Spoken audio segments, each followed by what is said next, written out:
नमस्कार दोस्तों।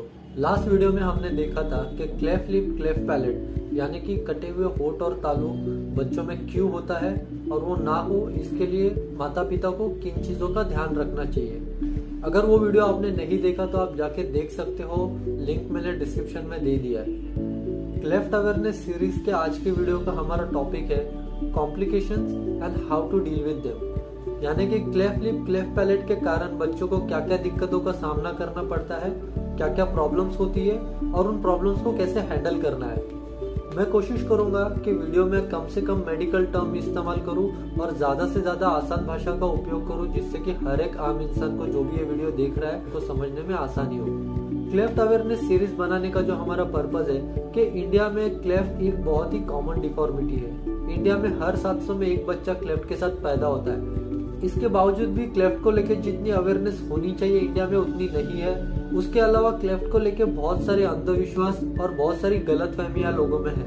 बहुत सारे लोग सोचते हैं क्लेफ्ट जो है वो ग्रहण के कारण होता है। कुछ लोग ये भी मानते हैं कि ये भगवान का दिया हुआ है, इसको कुछ नहीं करना चाहिए, इसको ऐसे ही रखना चाहिए, जिसके कारण वो कभी बच्चे का ट्रीटमेंट ही नहीं करते और बच्चा पूरी जिंदगी क्लेफ्ट के साथ ही जी लेता है। बहुत सारे लोग ये भी मानते हैं कि क्लेफ्ट जादू टोना करने के कारण होता है, किसी ने जादू टोना किया उसके कारण बच्चे को क्लेफ्ट हुआ है। तो मैं उन लोगों को बताना चाहूंगा कि ऐसा कुछ भी नहीं है, ये सब गलत बातें हैं, इन सब बातों पे विश्वास ना करें। क्लेफ्ट एक कंजेनाइटल डिफॉर्मिटी है और उस पर पूरी तरीके से ट्रीटमेंट अवेलेबल है। इस क्लेफ्ट अवेयरनेस सीरीज के माध्यम से जो भी पेशेंट्स है जो क्लेफ्ट से पीड़ित है या उनके माता पिता जो क्लेफ्ट को लेकर हमेशा चिंता में रहते हैं, जिनको क्लेफ्ट के बारे में कुछ भी पता नहीं है, उनके मन में जो क्लेफ्ट को लेकर डर है वो डर कम हो। अगर उनके बच्चे को क्लेफ्ट है तो उनको क्या ट्रीटमेंट देना चाहिए, कहाँ पे लेके जाना चाहिए और किन किन चीज़ों का ध्यान रखना चाहिए, तो इन सब बातों का पता होने से उनके मन में जो क्लेफ्ट को लेकर डर है वो कम हो जाएगा और वो अपने बच्चे को एक अच्छी ट्रीटमेंट दे पाएंगे।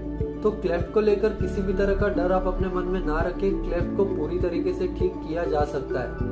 बहुत सारे क्लेफ्ट के पेशेंट्स होते हैं जो कि ऐसी गलत बातों में विश्वास करके गलतफहमी का शिकार बनते हैं और उसके कारण वो कभी अपना ट्रीटमेंट ही नहीं करते, जिसकी वजह से वो अपनी पूरी जिंदगी क्लेफ्ट लिप क्लेफ्ट पैलेट के साथ बिता देते हैं। हमारे पास हमने आज भी देखे कि 20-25 साल के जवान लड़के और लड़कियां भी है जिन्होंने आज तक अपना क्लेफ्ट का ट्रीटमेंट नहीं किया।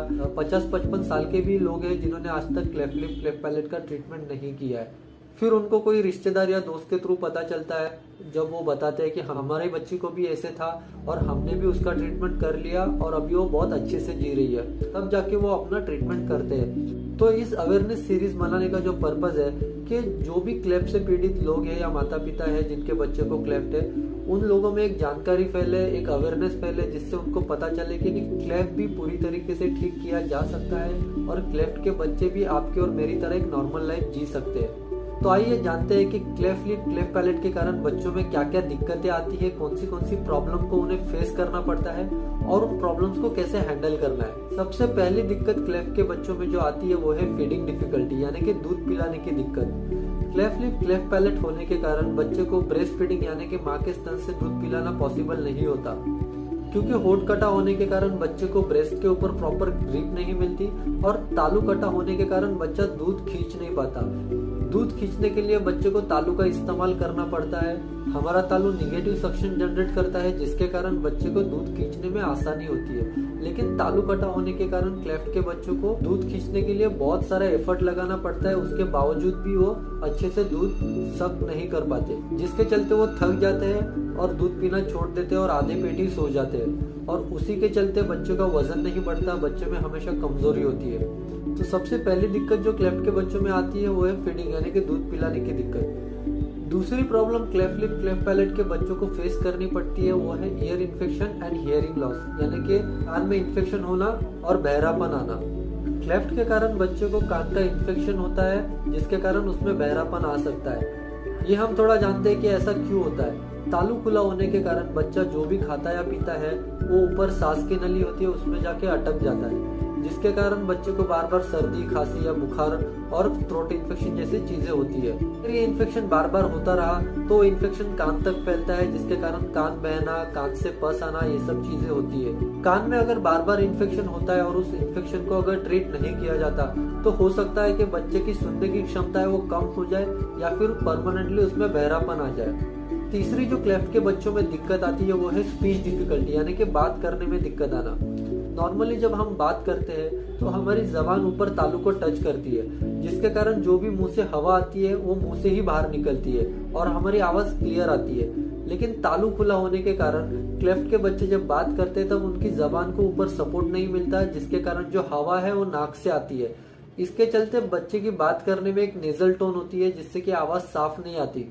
बात करने की दिक्कत सिर्फ उन बच्चों में आती है जिनको क्लेफ्ट लिप क्लेफ्ट पैलेट दोनों है या फिर सिर्फ क्लेफ्ट पैलेट है। अगर बच्चे को सिर्फ क्लेफ्ट लिप है तो उन बच्चों को किसी भी तरह की बात करने में दिक्कत नहीं होती। चौथी जो प्रॉब्लम क्लेफ्ट के बच्चों को फेस करनी पड़ती है वो है डेंटल प्रॉब्लम, यानी कि दांत की समस्या है। क्लेफ्ट होने के कारण उस हिस्से में या तो दांत नहीं आते या तो दांत टेढ़े मेढ़े आते हैं। दांत टेढ़े मेढ़े होने के कारण जब बच्चा ब्रश करता है तो वो ब्रश पूरी तरीके से हर एक कोने में नहीं पहुंच पाता, जिसके कारण उसको उधर कैविटी होती है और दांत खराब होते हैं। तो दांत टेढ़े मेढ़े होना और दांत खराब होना ये भी एक क्लेफ्ट के बच्चों में दिक्कत आती है। तो हमने देखी कि क्लेफ्ट लिप क्लेफ्ट पैलेट के बच्चों में क्या क्या कॉम्प्लिकेशंस आते हैं, यानी कि क्या क्या दिक्कतें आती है। अभी हम 1 बाय 1 देखेंगे कि हर एक दिक्कत का आपको किस तरीके से सामना करना है, उसको कैसे हैंडल करना है। सबसे पहली दिक्कत जो हमने देखी वो है फीडिंग डिफिकल्टी, यानी कि दूध पिलाने में दिक्कत आना। तो आपको एक चीज ध्यान में रखनी है कि क्लेफ्ट लिप क्लेफ्ट पैलेट के बच्चों को ब्रेस्ट फीडिंग और बॉटल से दूध नहीं पिलाना है। तो सवाल आता है कि उनको दूध पिलाए कैसे। तो दो चीजें हैं, या तो आप बच्चे को चम्मच वाटी से दूध पिला सकते हो या फिर ड्रॉपर का इस्तेमाल करके दूध पिला सकते हो। इन दोनों चीजों में क्या होता है कि आप बच्चे को जब दूध पिलाते हो तब उसको तालू का इस्तेमाल नहीं करना पड़ता। आप उसको जो दूध है वो जबान पे से छोड़ोगे तो बच्चा पी लेगा। दूसरी चीज आपको ध्यान में रखनी है कि बच्चे को हमेशा 45 डिग्री एंगल में ही पकड़ना है। 45 डिग्री एंगल में इसलिए पकड़ना है क्योंकि अगर बच्चे को आप सुला के दूध पिलाते हो तो तालू खुला होने के कारण हो सकता है कि वो दूध उसके फेफड़ों में चला जाए, जिसके कारण बच्चे को निमोनिया भी हो सकता है और किसी और प्रकार की इमरजेंसी भी आ सकती है। तो हमेशा याद रखें, बच्चे को 45 डिग्री में ही आपको पकड़ना है और जो दूध है वो चम्मच वाटी की मदद से या ड्रॉपर की मदद से ही पिलाना है। बहुत सारी बॉटल्स आती है मार्केट में क्लेफ्ट बच्चों के फीडिंग के लिए, बट हम हमारे पेशेंट में किसी भी तरह की बॉटल रिकमेंड नहीं करते। अगर आपका प्रेफरेंस है, आपको कंफर्टेबल लगती है तो आप उसको ले सकते हो। लेकिन हमने देखा है कि 95 to 99% बच्चों में चम्मच वाटी या ड्रॉपर से भी दूध पिलाओ तो अच्छे से वजन बढ़ता है और बच्चा अच्छे से फीड लेता है। फीडिंग एक बहुत बड़ा टॉपिक है, जिसके ऊपर मैं एक अलग से वीडियो बनाऊंगा जिसमें मैं फीडिंग को लेके हर एक चीज एक्सप्लेन करूंगा। फीडिंग में और भी बहुत सारी चीजें होती है, जब क्लेफ्ट के बच्चे को आप फीड करते हो तो आपको ध्यान भी रखनी पड़ती है। तो उसके ऊपर मैं एक अलग से वीडियो बनाऊंगा जिसमें मैं हर एक एस्पेक्ट को कवर करूंगा। फिलहाल के लिए आपको इतना ध्यान में रखना है कि क्लेफ्ट के बच्चे को चम्मच वाटी या ड्रॉपर से ही दूध पिलाए और दूध पिलाते वक्त उसको 45 डिग्री एंगल में ही पकड़ के रखे। दूसरी दिक्कत क्लेफ्ट के बच्चों में हमने देखी ईयर इन्फेक्शन और हियरिंग लॉस, यानी कान का इन्फेक्शन और बहरापन। तो ये ना हो इसके लिए आपको ध्यान में रखना है दो चीजें। पहले तो बच्चे का ऑपरेशन सही समय पे करें, क्योंकि जो ईयर इन्फेक्शन होता है क्लेफ्ट के बच्चों में वो ज्यादातर केसेस में इसलिए होता है क्योंकि ऑपरेशन सही समय पे नहीं किया जाता। सही समय पे बच्चे का ऑपरेशन करने से ईयर इन्फेक्शन अवॉइड किया जा सकता है। क्लेफ्ट पैलेट का ऑपरेशन है वो जब बच्चा 1 साल का होता है और वजन 10 किलो होता है तभी किया जाता है। तालू का समय पे ऑपरेशन करने से बच्चे का जो कान का इन्फेक्शन है और बहरापन है वो अवॉइड किया जा सकता है। तीसरी दिक्कत जो हमने देखी वो स्पीच डिफिकल्टी, यानी कि बात करने में दिक्कत आना। तो जैसे कि मैंने बताया क्लेफ्ट पैलेट होने के कारण बच्चे को बात करने में दिक्कत आती है, तो उसके लिए आपको दो चीजें याद रखनी है। पहले तो बच्चे का ऑपरेशन सही समय पे करे और एक्सपीरियंस सर्जन से करे। दूसरी चीज आपको ध्यान में रखनी है कि तालू के ऑपरेशन के बाद स्पीच थेरेपी देना बच्चे को बहुत ही जरूरी है। स्पीच थेरेपी के कारण ही बच्चे की जो आवाज है उसमें सुधार आता है। ऑपरेशन के बाद जो आपके ऑपरेटिंग सर्जन है जिन्होंने बच्चे का तालू का ऑपरेशन किया है, जब बच्चा 3 या 4 साल का होता है और बात करना स्टार्ट करता है तभी बच्चे को स्पीच थेरेपिस्ट के पास भेजा जाता है। स्पीच थेरेपिस्ट यानी कि बोली सिखाने वाले डॉक्टर होते हैं। वो डॉक्टर बच्चे को देखते हैं और कुछ एक्सरसाइज बताते हैं घर पे करने के लिए। स्पीच थेरेपी में बच्चे को एडमिट नहीं किया जाता।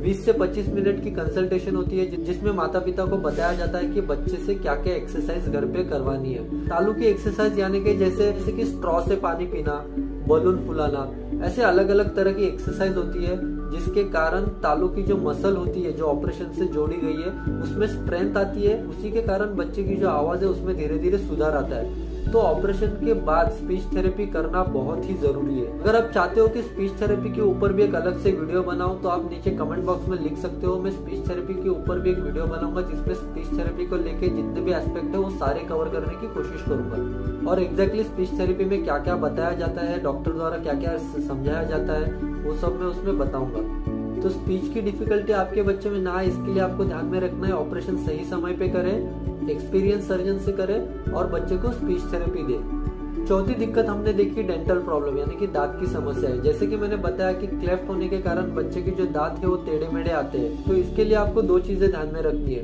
पहले तो बच्चे को ओरल हाइजीन मेंटेन करने की आदत लगाए। बच्चे को हमेशा दिन में 2 टाइम ब्रश करने की भी आदत लगाए, सुबह उठने के बाद और रात को सोने से पहले। इससे क्या होगा कि दांत में जहां पर भी खाना फंसा हुआ है वो निकल जाएगा और जिसके कारण कैविटी नहीं होगी और दांत नहीं सड़ेंगे।